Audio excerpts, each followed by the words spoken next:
Dating jowa ni Anthony Jennings na si Jamela Villanueva, naglabas ng pahayag matapos mapili bilang brand ambassador ng dental clinic.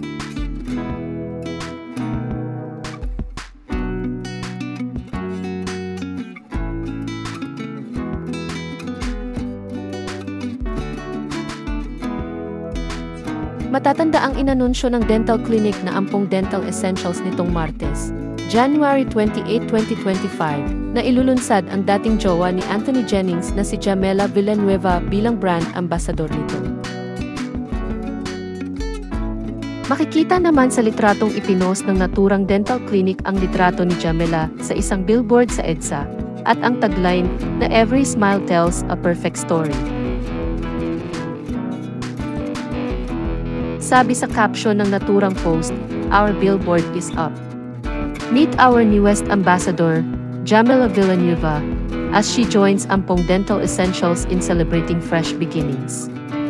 Because every smile tells a perfect story."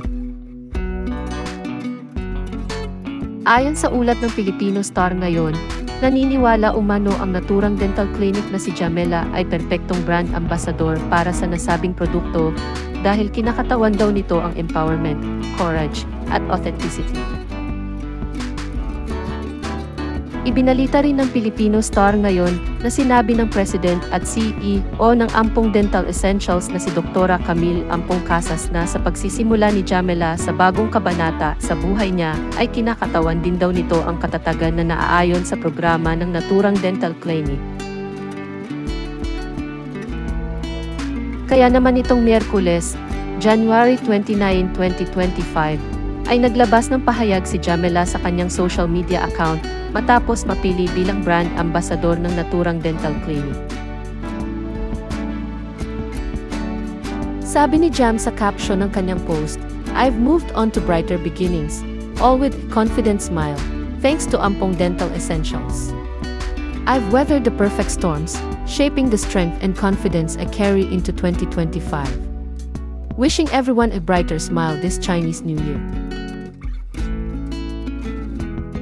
Matatanda ang naging kontrobersyal ang hiwalayan nina Anthony Jennings at Jamela Villanueva matapos ilantad ni Jamela sa kanyang social media account ang screenshots ng intimate convo ni Anthony at ng ka-love team nitong si Maris Racal.